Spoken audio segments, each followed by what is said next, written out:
안녕하세요. 초기 스타트업의 성장을 돕는 린스핀트 김정수입니다. 이번 영상에서는 IR 피칭이라든지 IR 미팅에서 흔히 들으실 수 있는 질문 중에 하나인 대기업이 시장에 진입하면 어떻게 할 거예요? 라는 질문에 대해서 어떻게 답변하는 게 좋을지에 대해서 말씀을 드려보겠습니다. 저도 데모데이나 심사위원으로 간혹 하면 종종 이런 질문을 할 때도 있고 들을 때도 있는 것 같아요. 이런 질문을 들었을 때 만약에 별다른 준비를 하지 못했다면 저희가 실행력이 더 빠르기 때문에 대기업이 들어와도 이길 수 있어요. 혹은 저희가 목표로 하는 시장이 매우 협소하기 때문에 대기업이 들어올 일은 없을 것 같아요. 라는 등의 피상적인 답변만 하기 쉽습니다.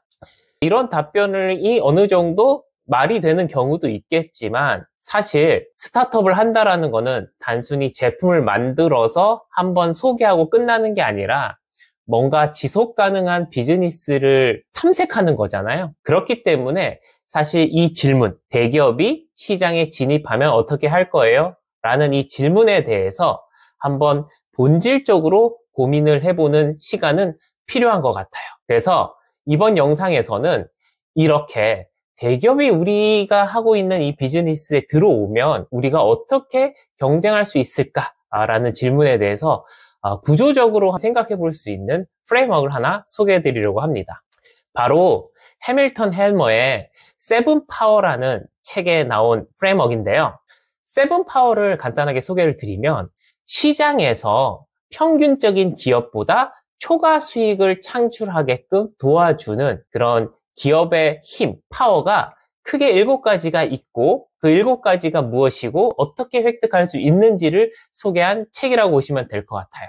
해밀턴 헬머가 세븐 파워를 통해서 소개한 7가지 파워 중에 하나가 카운터 포지셔닝이라는 파워입니다. 그래서 이 카운터 포지셔닝이 무엇이냐 말씀을 드리면 기존 기업이, 여기서 기존 기업은 이제 대기업이 되겠죠. 기존 기업이 자신의 기존 사업에 피해가 갈 것으로 예상돼서 모방을 하지 않는 새롭고 우수한 비즈니스 모델을 신규 기업이 도입하는 걸 카운터 포지셔닝이라고 합니다. 정리하자면 스타트업이 신규 기업이에요. 그리고 우리가 뭔가 새로운 제품, 새로운 BM을 선보였어요, 시장에. 그리고 그 BM이 뭔가 좀 시장의 반응을 얻고 있어요. 그러면 동일한 시장 혹은 동일한 고객을 대상으로 뭔가 잠재적으로 경쟁하거나 혹은 직접적인 경쟁을 하는 대기업 입장에서는 이 스타트업의 제품이라든지 비즈니스 모델을 빠르게 카피를 해서 우리가 시장에서 점유율을 좀 높여보면 어떨까라는 생각을 할 수 있잖아요. 그건 너무 당연한 거죠. 그런데 만약에 우리의 비즈니스 모델이 대기업 입장에서 카운터 포지셔닝 입장이라고 한다면 쉽사리 들어오지 않는다라는 거죠. 왜? 들어가서 스타트업과 경쟁은 할 수 있어요. 그리고 어느 정도 시장 점유율도 뺏어올 수 있어요. 하지만 그렇게 새로운 시장에 진입을 해서 그들의 점유율을 뺏어오는 게 크게 보면 자기네들 전체 사업으로 봤을 때 오히려 부작용이 있거나 역효과가 있거나 부수적인 피해가 예상이 된다면 당장은 들어오지가 않겠죠. 그게 바로 카운터 포지셔닝입니다. 그래서 우리는 사업을 새롭게 시작하기 전에 혹은 본격적으로 하기 전에 우리의 현재 이 비즈니스 모델 혹은 제품이 우리 시장에 흔히 들어올 수 있는 대기업 입장에서 봤을 때 카운터 포지셔닝을 가지고 있는가? 한번 진단해 볼 필요는 있는 것 같아요. 그리고 초기에 경쟁 전략을 수립하는 데 있어서도 되게 도움이 되는 행위일 것 같은데요.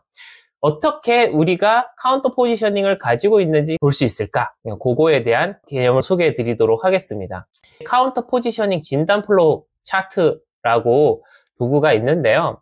일단 몇 가지 질문을 통해서 예, 아니요, 예, 아니요, 예, 아니요를 거쳐가면서 우리가 카운터 포지셔닝을 갖고 있는지 그렇지 않는지를 뭔가 판단하는 그런 일종의 플로우 차트라고 보시면 될 것 같아요.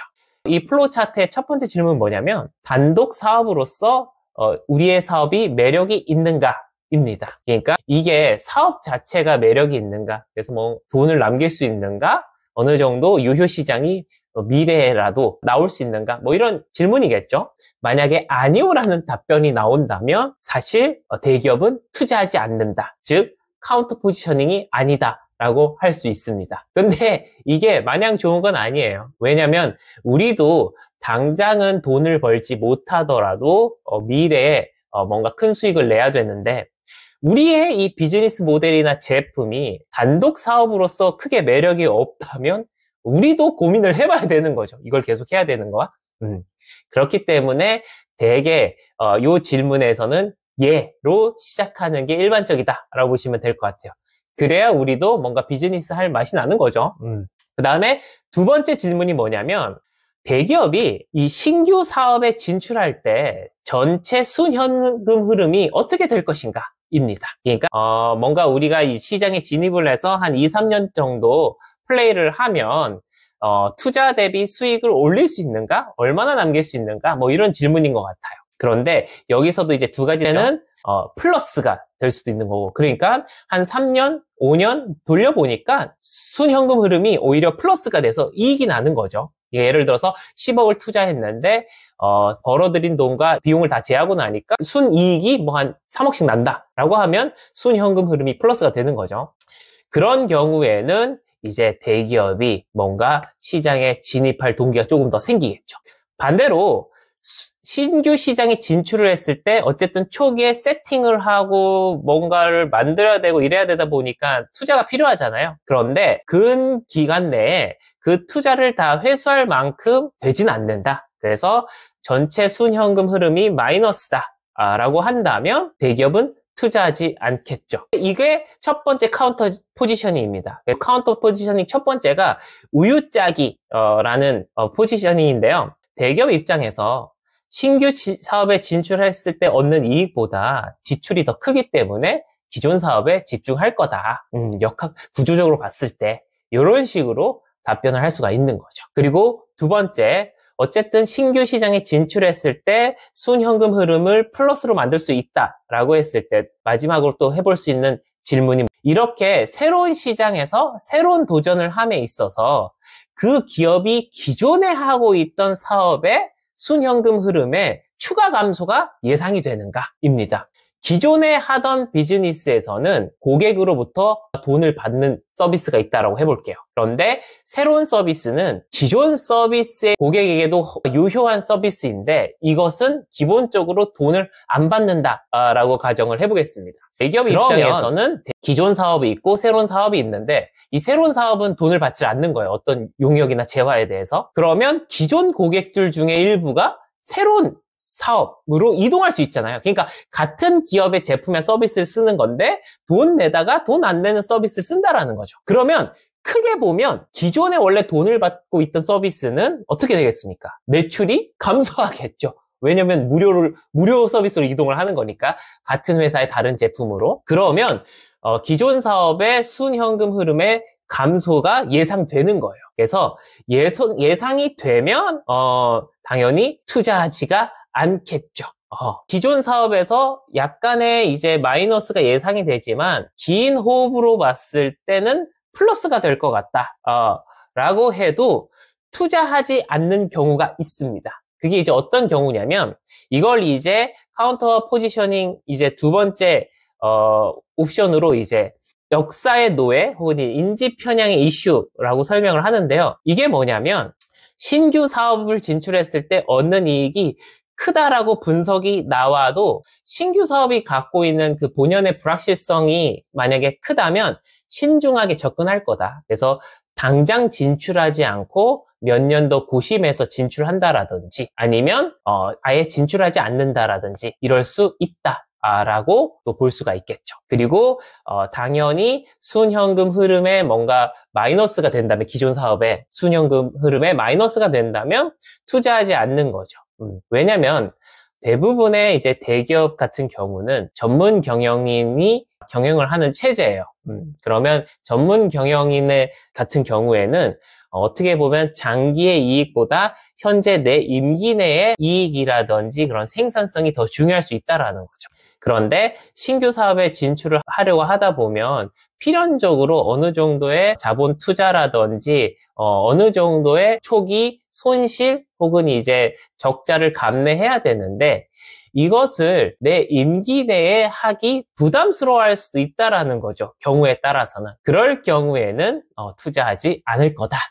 라고 보시면 될 것 같습니다. 그런데 이 모든 플로우 차트를 다 통과해서 대기업이 투자하는 케이스가 있어요. 바로 단독 사업으로서 매력이 있는가? 매력이 있다. 신규 사업 진출 시 전체 순현금 흐름이 플러스가 되는가? 플러스가 된다. 새로운 도전으로 인해서 기존 사업의 순현금 흐름의 감소가 예상되는가? 그렇지가 않다. 당장 투자할 유인이 충분히 있는 거죠. 가능성이 충분히 있는 거죠. 이렇게 답이 내려졌다면 뭔가 실망하거나 할 필요가 없습니다. 그러면 오히려 제품 레벨에서 아니면 그 시장에서의 우리의 뭔가 경쟁력이나 이런 것들을 가지고 대기업이 설사 들어오더라도 우리가 왜 시장에서 경쟁해서 계속 우위를 점할 수 있는지 얘기할 수 있으면 되는 거죠. 이런 식으로 대기업이 시장에 진출하면 어떻게 될까요? 라는 질문에 대해서 구조적으로 답변을 준비할 수 있어요. 이를테면 대기업이 당장 시장에 들어오지 않을 거다. 왜? 이러한 카운터 포지셔닝을 우리가 가지고 있기 때문에 일 수도 있고요.